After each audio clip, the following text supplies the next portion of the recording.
Alrighty, welcome back everyone. It is LaughNgamez here. I'm back with another Starcraft 2 1 vs 1 replay cast.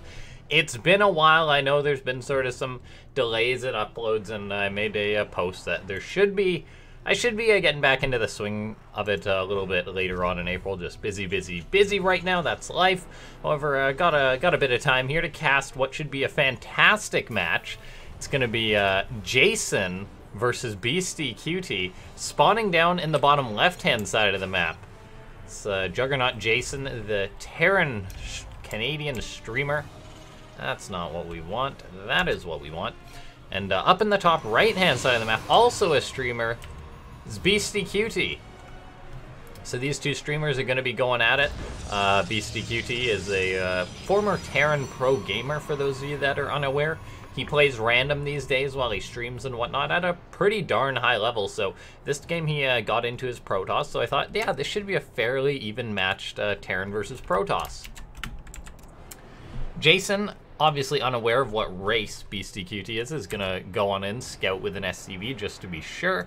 And then Beastyqt going to be moving out with his probe to return the favor there. SCV for Jason just comes on in, sees that it's most likely going to be a gateway expand, which it is, coming out of the Protoss player here, while Jason just going to be going for his own expansion build here, the Reaper expand for the Terran.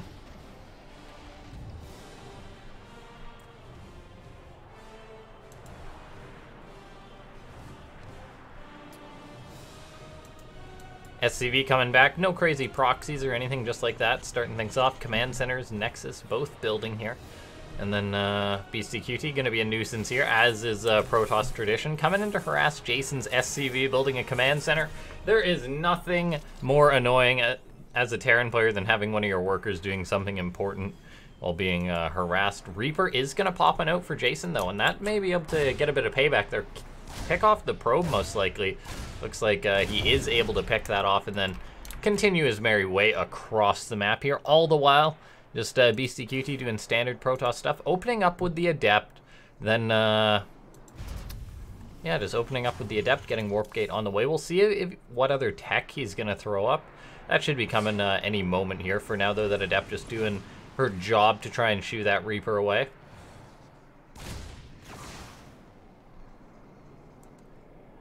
Adept chasing that Reaper out. Ooh, almost gets it. That was close to her getting that shot off. Jason came on in with his Reaper. Wasn't able to scout anything, as that Stargate's just getting up now. We'll see if he's able to maybe spot that later on, but it is the choice of Stargate coming out of the Terran player. And then or out of the Protoss player, out of the Terran player, pardon me. It's actually looking like it's going to be a bit of a sort of a two-base. This is Jason opening up with a Cyclone here, but getting up an additional quick barracks here. So 2 barracks, then getting up his factory. We'll see if he throws up a starport something soon. That SCV is looking like he will. But this definitely is trending towards some sort of 2-base play coming out of Jason, wanting to get up that bio production rather quick. So it kind of looks like a 2-on-1, but it's really not. And then as this is going on, Beastyqt just moving across the map with his 2 Adepts. There's 4 Marines on out here. We'll see. It comes down to the micro here. I believe those 2 Adepts through Beastyqt. They're shaded on in. That Cyclone and Marine's going to be able to lock on there. Those Adepts actually being chased, so Beastyqt may have overextended a little bit here. Yeah, those Adepts. Oh, a good choice by the Protoss player. Recalls, but one of the Adepts does still get picked off. While this is going on, Beastyqt, he's actually building up Phoenix. I mentioned there was that Stargate finished up, but no Oracle coming out of the Protoss player, so Beastyqt just going to go ahead and be skipping that. Stim on the way for Jason. Then just switching it up, going for a Raven behind this. So Stim and a Raven on the way. We'll see if he starts producing any tanks. Of course, it is tough to produce all that on a lower economy, but for now, Jason is going up towards that 3-rack, so probably planning on hitting a pretty strong attack here versus the Protoss player in a few minutes.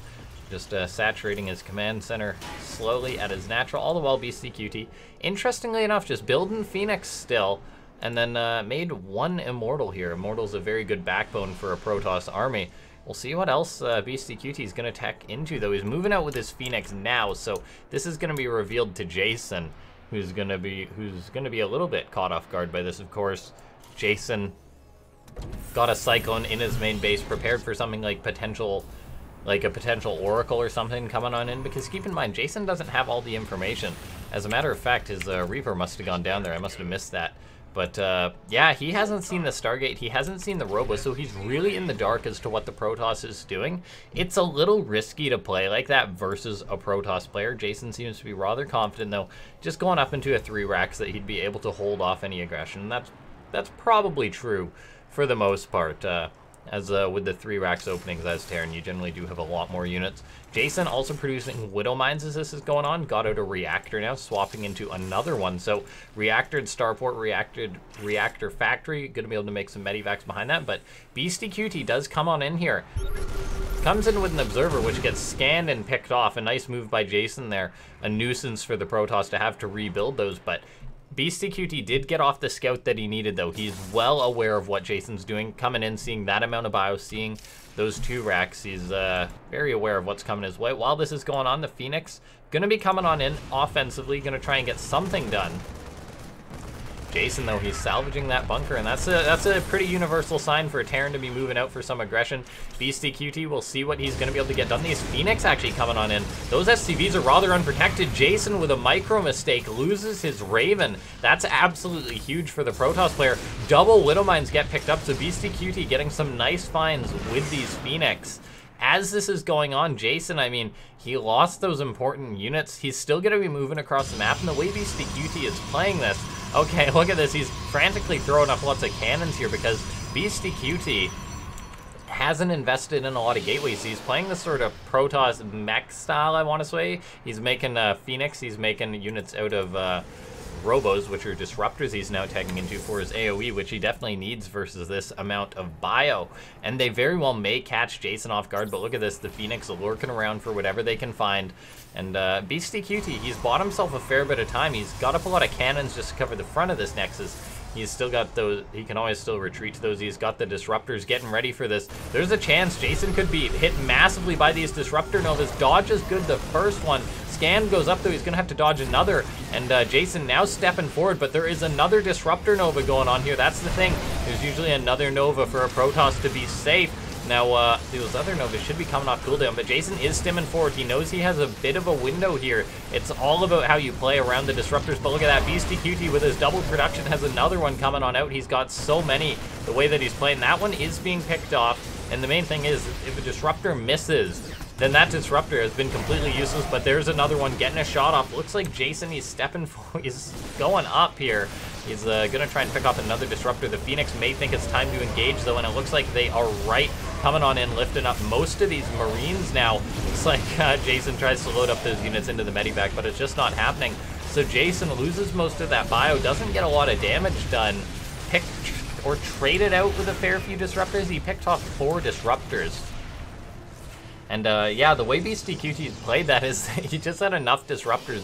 The thing about Disruptors is that 1 or 2 you can manage as a Terran player rather easily. Oh, Jason's coming on in with a drop this time, by the way. Fantastically done. Picks off one of the Disruptors. Has to load up and then unload, though, as Nova's getting thrown on down. And he may be able to pick off a few more of these Novas, of these Disruptors, pardon me. But Beastyqt keeps them alive with the Phoenix. Looks like probes had to be evacuated there, but so far Beastyqt's holding on. A lot's going on this game, and Jason, as this has been going on, he's got himself up at 3rd base, so he's not all in economy-wise, but Beastyqt is a 3-base Protoss, gonna be getting rather comfortable, throwing up a lot of cannons, and when I say a lot of cannons, I mean a lot of cannons. That is a main base getting absolutely loaded there, and now what else is going on? We've got a 4th Nexus going up for Beastyqt, so after holding that bit of aggression, he's comfortable enough in order to go for an expansion. Jason's moving out on the map again. However, it doesn't get easier for Terran. You're generally going to want something like, say, Liberators to deal with Disruptors. Either that or, say, Siege Tanks are a very good positioning, but Beastyqt seems to have things pretty locked down here, and he's got a good number of Disruptors. Phoenix fly forward, Disruption Nova's going out. Beastyqt's already looking to try and dismantle this Terran army, but Jason is hitting a window here. He actually forces a cancel on that 4th base, and there we go. A few Liberators are out, which is what the Terran needs, even with Phoenix out, which are of course anti-air units. The Liberators, they can be covered by the bio, but oh, look at this, the Phoenix flying forward. That minefield for Jason is keeping them from just diving right on top of him there and picking everything off, but he's still got to be careful. Disruptor's moving forward. Jason, he's out on the map. He's got a good chunk of bio. He's up on supply since Beastyqt is investing so heavily in these expensive units, but not necessarily supply heavy. Scan's going down. Jason, look at that. How do you engage into all those disruptors? That's really the question for the Terran. Jason's just going for it. He picks off one of the disruptors, but has to lift up, loses a chunk of bio, gets the rest out in the medevac, but that was a fair bit of bio, I believe, for just one disruptor. Jason, as this is going on, just continuing to keep the pressure on Beastyqt. Looks like some Liberators getting a bit of harassment off, but nothing major there. And now we see Beastyqt Jason stepping forward again, looking to deny that fourth base. But for now, killing Beastyqt is the problem. You can get wins versus the Disruptors, but taking a decisive fight and cleaning them out. But look at this, Jason actually diving on top of Beastyqt, but a Nova goes on out. So far, we're seeing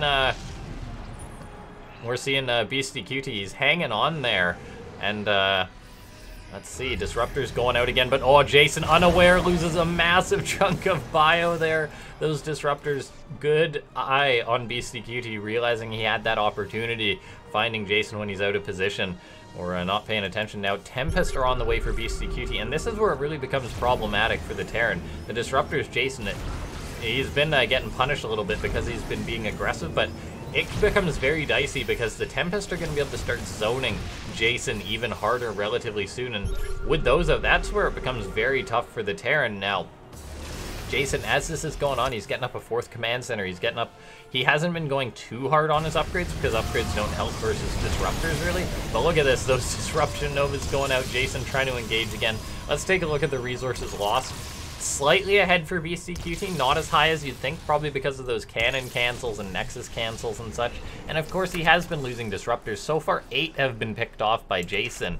And let's see what else is going on. Jason, it looks like he's accepting the fact that this is going into late game and he's not going to be able to kill the Protoss player.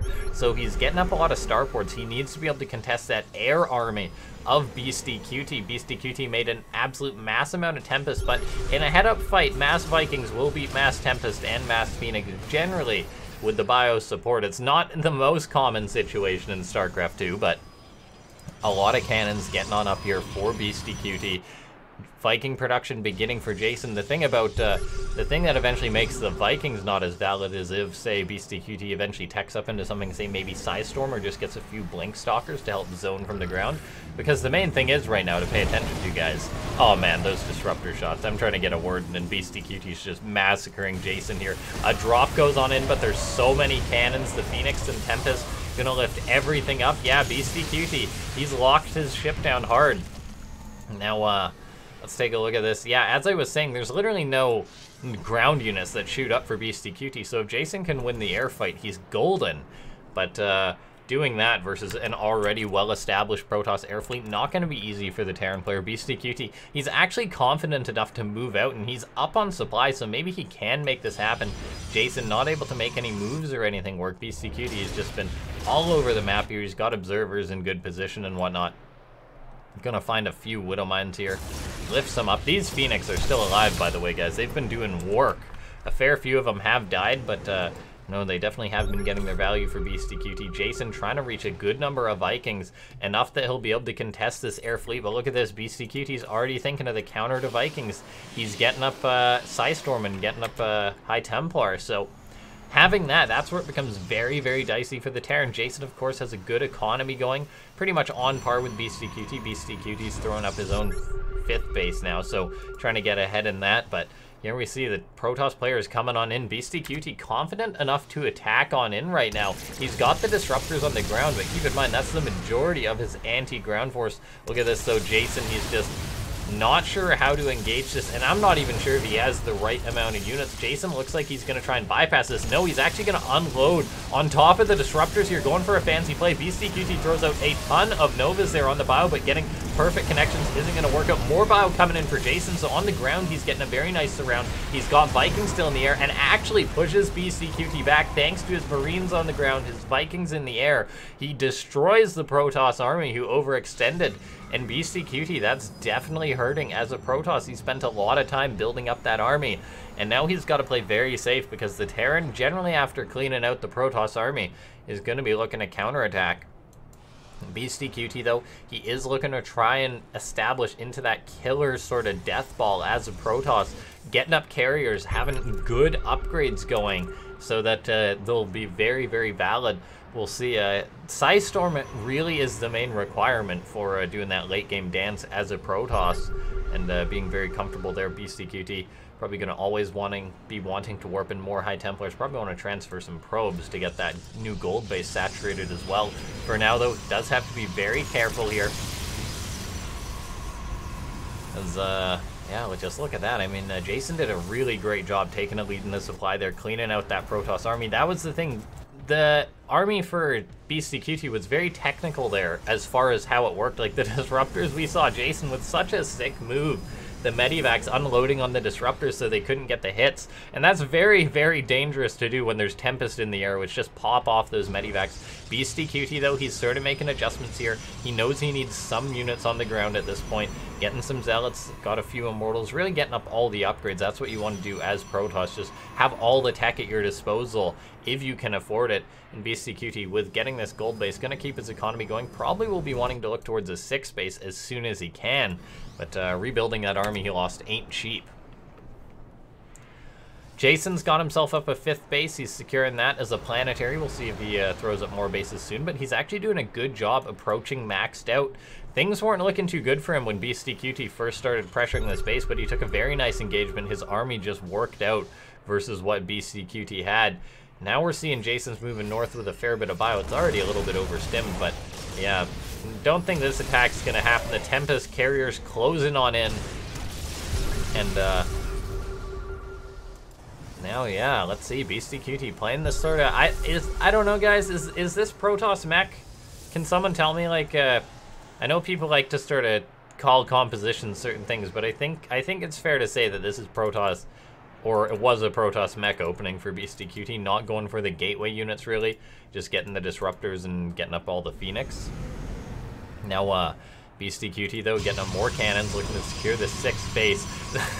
I didn't even check if there was a Nexus on the way. I just thought cannons, right? Those are probably around a Nexus, and they are indeed a very good step for Protoss to make sure their bases have a little bit more time if they're attacked.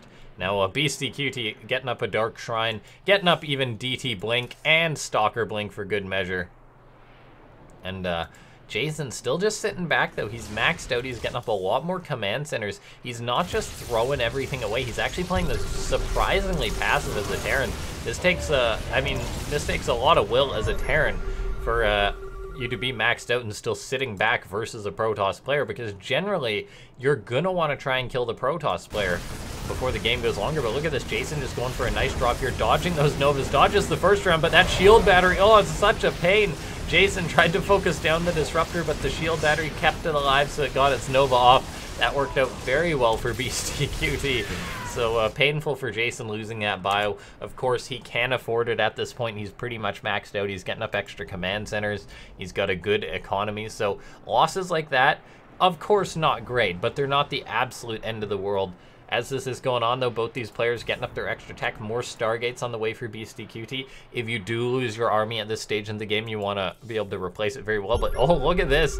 Jason, man after my own heart, making a bunch of battle cruisers here as wanting to go toe-to-toe with the late game. And he's just saying, right, I'm not going to just all-in you or try and kill you. Let's make some BCs. Let's take this really, really late game. So these guys are both fully accepting that fact. And, oh man, these Phoenix, by the way, these 3 Phoenix are troopers. I think they'd have got a medal or something at this point. 3 of them still alive, yep. Let's see, how many kills? 9 kills for a Phoenix. Let's see, 7, and how about you? 8. 7, 8, 9 kills for Phoenix. Pretty darn good. And, as this game has gone on, though, guys, oh my god, Beastyqt. You madman. He's thrown up 12 gateways, guys. He was lax on the gateways at the start of the game, but nope, he wants to be able to rebax quickly if he loses his army. And that is a very, very good thing if you are the Protoss player in order to be able to warp in a ton of units to Beastyqt. He's getting his production very, very serious. Both these guys are taking this game late. Now, Vikings are out on the map. Look at that, trying to scan the observer. Jason doesn't find it, though. And, let's see, Mothership on the way for Beastyqt. I'm curious to see how this game's going to work out. I really have no idea, guys.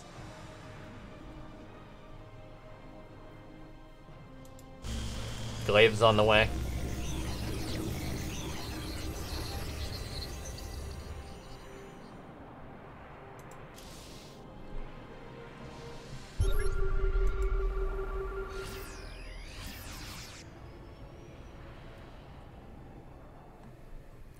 Extended thermal lance. Beastyqt even planning on potentially making Colossus. He's just getting all the upgrades. That's got to be an achievement, right? Get all the upgrades. I think both these players are probably getting pretty close to it.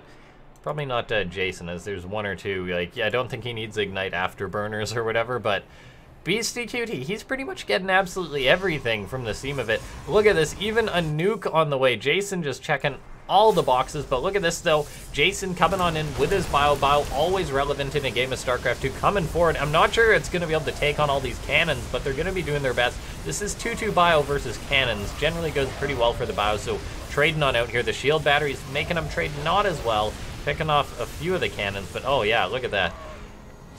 Look at that, Beastyqt just like, all right, you killed some cannons, I'll make a bunch more. Jason though, I think that partially was freeing up supplies so he could build up this massive air fleet. He's getting up a ton of Ghost Academies, so we're going to be seeing mass BCs, mass nukes going up against a late-game Protoss army. Jason was trying to secure, I think, his final base. That's not happened, though. But, oh yeah, look at this. The Vikings, oh, they're moving out. They got to be so careful. Psystorm going down. That is the absolute killer of a Terran armada, and that's generally why we don't see Terrans go for this late-game style. But Jason, yeah, he's got to be very careful about how he plays this. He's got battle cruisers out. Battle cruisers can engage on, they can beat carriers and Tempest in a head-on fight, but the trouble is getting on top of the army, so we'll see. We might see Jason go for something like an aggressive blink on top of that Protoss army, because right now it's only 5 Tempest and 5 carriers. 6 BCs, I think the BCs would actually take that. Jason looks like he's going to be going for a ghost drop on this army, trying to land EMPs. He actually gets the EMPs on the High Templar, so he's able to pick off this army. Once again, Jason nullifying the main anti-air component and absolutely just annihilates Beastyqt's army in that engagement there. Well, he didn't really annihilate too much of it because Beastyqt was darn quick on the recall, but got a pretty decent engagement there, I believe. I mean, he lost a medivac or two full of ghosts, and I'm not sure how much he actually picked off, so whether that really worked out in his favor, I'm not sure. Resources lost, I'm always hampering on about it. It's not just TVZ, it's important who mines the most and who is the most efficient in a long game of StarCraft 2. So far, that's favoring towards Beastyqt, which is generally the way it goes in late game TvP. Now, Disruptor's coming on in. That poor Ghost, not going to stand a chance. Okay, there we go. Beastyqt good with his Disruptors, picking off those Ghosts, but oh, a big mistake there. Looks like carriers walking forward. The Vikings will annihilate carriers that are not protected. Well, the Interceptors are doing their best versus this, but the Vikings actually getting on top of this army. The High Templar weren't really replaced, so these Vikings getting decent trades with this. I'm not sure if it was enough, though, Jason. He's got a ton of battle cruisers still. He traded out with a lot of those. As this is going on, Beastyqt, he's going hard on the Tempest. He's hitting the Tempest hard, as he knows that there's BCs out on the map. He knows Jason's trying to contest him in the air, and that's where the Tempest really excel at. Jason now moving out on the map, probably gonna try and get some cheeky Yamato cannons off here. Yamato can be very efficient for Terran if played correctly. Here comes in these battle cruisers. We'll see what they're able to get. Tempest are going to be closing on in, and they can really hurt those BCs. Jason going to want to teleport out the injured ones, doing just that, getting the trades, teleporting out. That's how Terran can be efficient versus this late game Protoss. For now, though, he has to blink out all those Tempests, send him packing. War Prism gets picked off. Now, as this game has been going on, Jason, he's rebuilding Vikings. He's making some units on the ground, but Beastyqt, he's still just pushing forward here. He's confident in this game. He's playing a late game.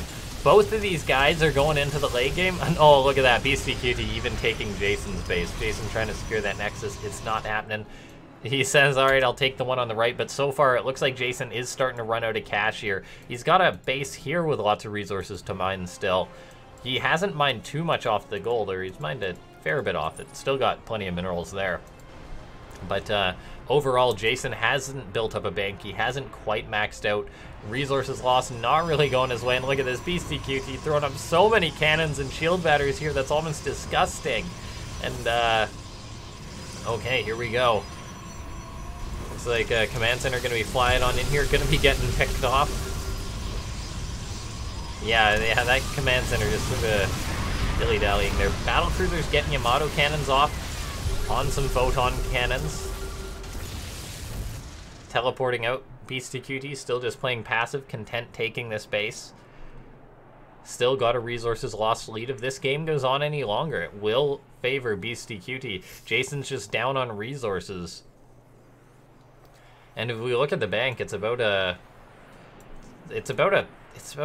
what that's like. I'm trying to do math here. Math while commentating, not a good comment. That's about a 9K, or around a 7 to 9K, somewhere in that ballpark. It's a decent amount of money that Beastyqt has the lead. And if we look at the resources lost, that lead is around the amount that that Jason has lost resource-wise. So there's a reason why Beastyqt has a bank here. But okay, there's one way which you can always get a Hail Mary in a game of Starcraft 2. That is with nukes. Jason going to be going for a nuke on Beastyqt. Nuke's actually good at clearing out static defense, so those cannons are going to be in for a world of trouble. That nuke actually does a fair bit of damage to him. Jason queues up another nuke. And look at this, Beastyqt. I don't think he actually had an observer with this army. So, yeah, no, this Ghost actually can't be challenged. I was wondering if he'd do that. He's going to Psystorm the Ghost to death, canceling the nuke for a bit of energy. Well worth it. Nicely done by Beastyqt. Thinking on his feet there. Thinking to do something like that when you don't have a observer is tough. But, oh, man, look at this, Beastyqt. You know how he had a bank? He's figuring, I'll spend it all on cannons and shield batteries, and I'm going to build a great wall here. And, looks like Jason, he's still just pinned on his side of the map. I mean, there's a chance that Beastyqt may overinvest in cannons. Like, you may think you can never have too many cannons, you guys in Bronze League, but I mean, does he really need this many? There's a chance that he's going to spend so much on cannons, and if Jason spends more on army, then Beastyqt being more efficient won't matter, because all of the money Beastyqt had went into cannons, and Nuke's going to be getting called on in here. There are observers with this army now, so that Ghost is in for a world of trouble as he goes down there. Jason's out on the map looking for whatever he can find. He hasn't been too aggressive with these BCs, but look at this. Beastyqt is literally walling off half the map right now. It's just a little bit further and it'll be half the map. Jason, oh man, his Ghosts get caught out. That is painful. He can't afford to be losing those. He's building up a bit of a bank now, yes. Oh man, these Ghosts. How many more nukes are we looking at for Jason? Can we tell? Let's see. He's got 2 nukes still. Oh, Ghosts, though. Ghosts are going to be in trouble. Jason's army out of position to defend these guys. They got to back off. Let's see. Beastyqt, the reason why he's investing so much in static defense is because it'll turn the tide in the fight. Engaging on top of a Protoss army, but if Beastyqt's being the one who's being aggressive, there's a chance that it may go Jason's way. We see the battlecruiser step forward. Psystorm's blanketing the Terran army, hitting so much of it, but it's actually still alive. These BCs are in hot pursuit. The Tempest all eating Yamato cannons here. That's hurting them, so Beastyqt losing a lot of his army there. So Jason actually taking a better fight there. Looks like Beastyqt having enough, though, actually investing in a ton of Stalkers, not just going for the Tempest to take on this army. It looks like he may be going for the Throat or something here. Tempest poking forward. His planetary needs to be repaired by those SCVs, but Jason's actually so broke. He really needs to be dropping a lot of mules or something to keep his economy going. He's taking a fight now. SCV is going to be repairing the battlecruisers, actually helping out so much. Just Stalkers for Beastyqt. It looks like Beastyqt overextending a little bit. The choice to warp in Stalkers versus battlecruisers. I mean, there's a reason why you make Tempest, right? So Beastyqt wanting to try and end the game here, and he very well still may be able to. Jason's army really wearing thin, and it looks like it is. Those BCs, he was up in supply a fair bit, but they've just been getting picked off now. They haven't used their tactical jump, so he needs to be careful to avoid those Tempest shots. But with the Stalkers on the ground, Jason is being bullied back now. That first fight didn't go too poorly for him there.